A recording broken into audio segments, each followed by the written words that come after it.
Bonsoir, bienvenue dans son domaine blablabla. Aujourd'hui, on va parler du pape. Alors, comme il n'est pas encore arrivé, je vais vous montrer une petite vidéo. Qu'est-ce que tu fais là? Rien, tu sais, hein, je montais le matos, la caméra, tout ça. Ouais. Bon, passons. Bienvenue dans mon domaine. Épisode 5, on va parler du pape aujourd'hui. Ah, depuis le temps que j'attendais, on va enfin pouvoir parler de religion. Et c'est vrai qu'avec l'actualité, il y a de quoi dire. Tu t'apprêtes pas à dire une connerie au moins? Parce que je te préviens, on est sur internet, il y a beaucoup de gens qui peuvent regarder. Donc, vas-y mollo. Ouais bah sinon, en matière de pape, j'ai ça.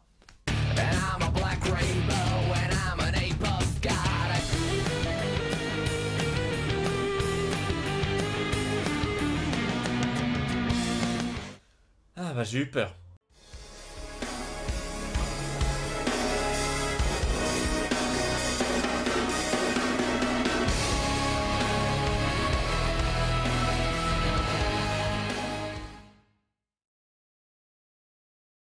Aujourd'hui, je ne vous le cache pas, on va parler du pape et donc on va parler de religion. En même temps, on fait que suivre le tarot dans l'ordre, hein. Personne pourra nous le reprocher. La papauté, c'est la plus vieille institution européenne. Et ce qui n'est pas rien. Pour connaître son histoire, il faut remonter à Saint-Pierre. Alors Pierre, c'était un poteau de Jésus. Et le futur crucifié lui a dit un jour, Pierre, tu es Pierre, et suceur de Pierre, nous bâtirons une église. Mais en fait, il se foutait de sa gueule, parce que Pierre, il était chauve comme un pou. Mais Pierre, il l'a pas entendu comme ça, il n'a pas compris la blague, et il s'est dit qu'il irait à Rome tout de suite. Il engage Paul, et avec Paul, ils vont à Rome pour convertir tous les Romains. Oh les cons, ouais. Je te raconte pas la gueule qu'avait Pierre quand il s'est fait crucifier la tête en bas. Et encore, hein, il aurait pu débarquer à Rome avec une ceinture d'explosifs. Donc Pierre et Paul finissent mal, mais ils ont quand même créé le christianisme, l'église, et de fait, la papauté. Et vous pouvez me croire, en 2000 ans d'histoire, il y a eu des hauts et il y a eu des bas. Il y a surtout eu de très très hauts et de très très bas. On va prendre l'exemple de Léon Ier. En 452, les Huns menaçaient de conquérir l'Italie et donc Léon Ier a décidé d'aller au-devant, de rencontrer leur chef Attila et l'a convaincu de ne pas envahir la péninsule. Une grande victoire pour la chrétienté et pour le pape. Ça c'est un pape à la hauteur, il avait au moins 16 sous-papes. Seulement, en 2000 ans d'histoire, il y a eu des périodes bien moins glorieuses que celle de Léon Ier. Je pourrais prendre au hasard le concile cadavérique. Il a eu lieu en 897 alors que le pape Formose était mort depuis plus d'un an. On l'exhume, on lui fait revêtir les vêtements du pape et on l'accuse d'avoir pris ses fonctions pour des raisons personnelles. Non mais c'est vrai, hein, tous les autres papes ils ont été élus parce qu'ils avaient rien à foutre entre midi et deux. Bon, faut dire que son accession au trône suprême était contestée, mais je pose la question, était-ce la peine d'en arriver à de telles extrémités? N'ayant pas d'avocat, le cadavre fut condamné pour trahison et parjure.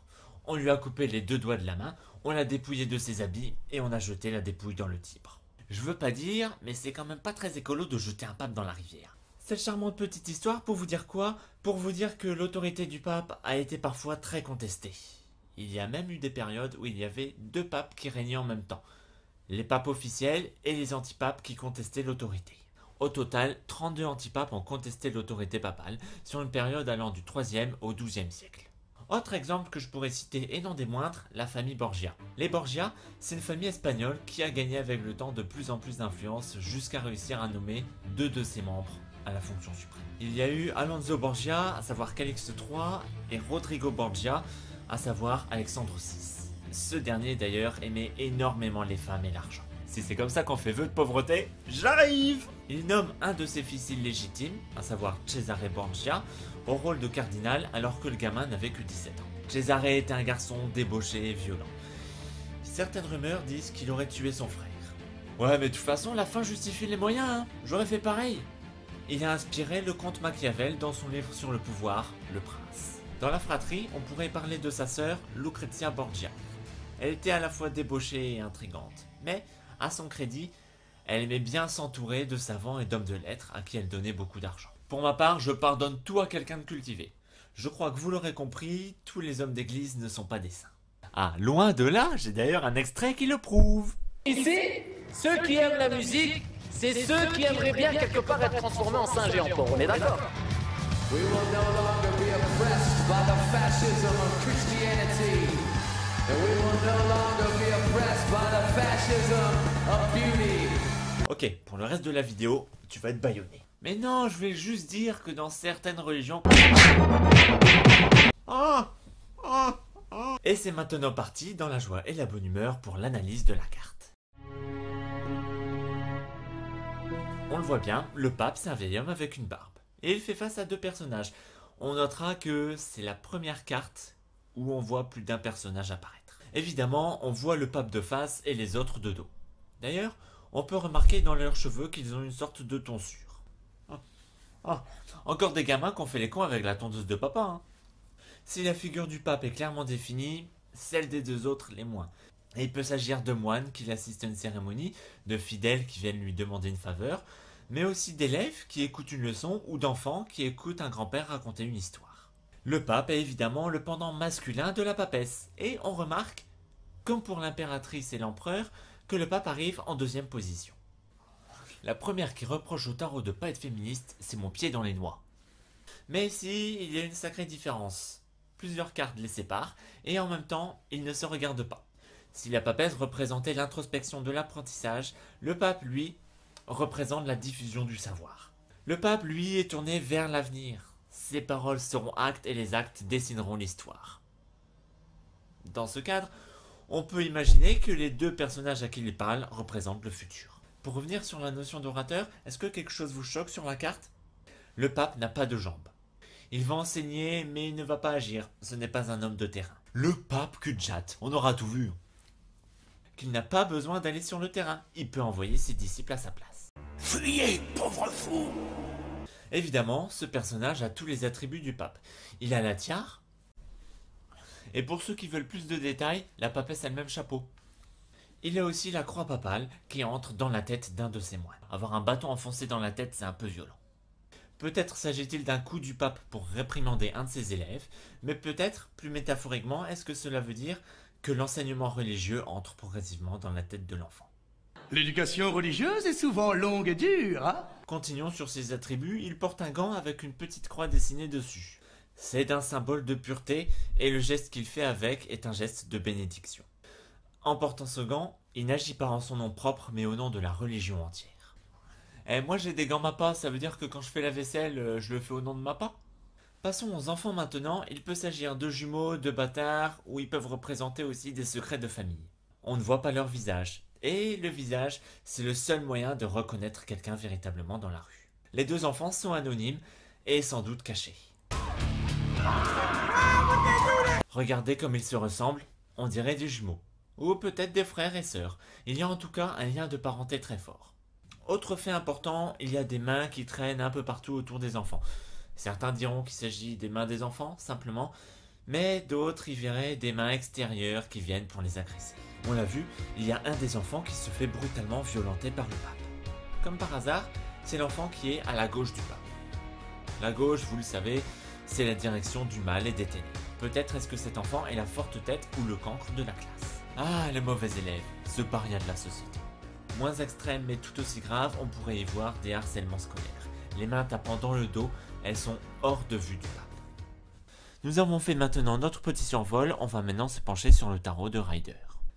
Finalement, il n'a pas été bien inspiré pour cette carte. Dans ce jeu, le pape nous fait face et il a une posture plus digne. Dans le tarot classique, le pape est voûté comme un vieil homme.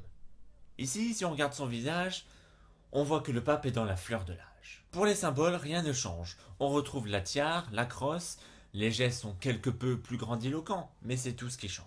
Par contre, les moines, eux, sont bien sages. Pas étonnant comparé aux gamins vus précédemment. Il n'y a pas de mains qui traînent à droite à gauche. Ceci dit, ils sont tous les deux différenciés. L'un d'eux porte une chasuble brodée de rose, tandis que l'autre porte une chasuble brodée de lys.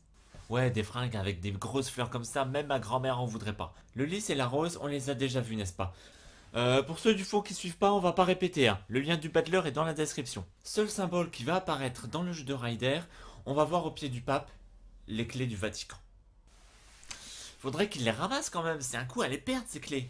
La première représente le pouvoir temporel et la deuxième le pouvoir spirituel du pape. Alors, je change maintenant de décor pour vous dire ce que signifie cette carte si vous tombez dessus lors d'un tirage. Premièrement, la carte du pape est une carte qui bénit. La carte dit du bien sur votre personne, sur votre tirage et sur votre avenir. La carte symbolise une élévation à la fois morale, intellectuelle et spirituelle. Si vous tombez dessus, vous pouvez compter sur une aide d'autorité supérieure. Le pape est en harmonie avec l'univers. Par conséquent, si vous suivez ses préceptes, vous avez des chances que ce qui vous arrive soit bon et agréable. Le pape, c'est aussi la figure du médiateur, quelqu'un de sage et de confiant. Il favorise évidemment tout ce qui a trait à la religion et au sacré. Le pape vous invite aussi à pardonner et à avoir la foi. Il donne la consolation et le soutien spirituel nécessaire. Peut-être que le pape représente quelqu'un de proche pour vous, un parent par exemple.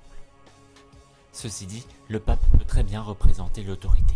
Peut-être avez-vous des facilités ou des difficultés avec elle. Cela dit, la question de l'endoctrinement n'est pas à exclure. Je pense qu'il serait bon que vous mettiez en question ce que vous croyez vrai. Dans le domaine de l'argent, ça va, il n'y a pas de problème. Pour ceux qui connaissent des difficultés financières, sachez que vous pouvez compter sur l'aide d'un parent ou d'un grand-parent. Si vous êtes le grand-père, bien évidemment, faites attention à ne pas vous faire trop embobiner par vos petits-enfants et à ne pas dilapider votre argent. Vous gérez votre argent de façon saine et avec discernement. Je ne dis pas qu'il y aura des rentrées d'argent fulgurantes. Vous préférez gérer tranquillement votre argent, mais avec la rigueur nécessaire. Le pape représente l'instructeur ou le formateur, le mentor peut-être, comme diraient certains. Peut-être est-ce que vous vous destinez à enseigner.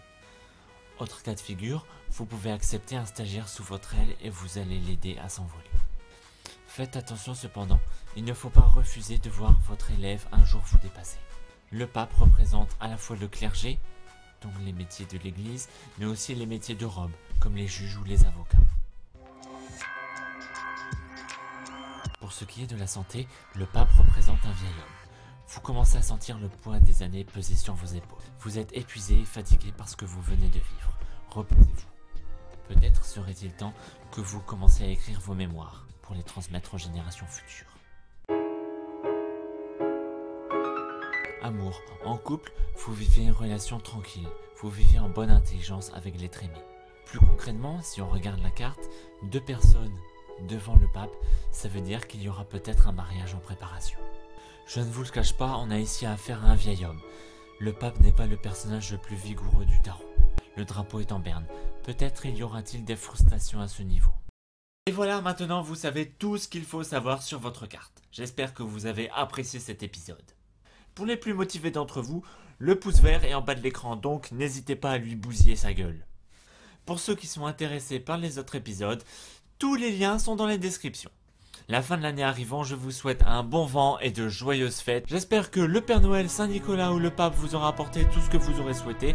Et pour ma part, je vais me pencher à nouveau dans les cartes de tarot et je vous prépare un épisode spécial. Salut!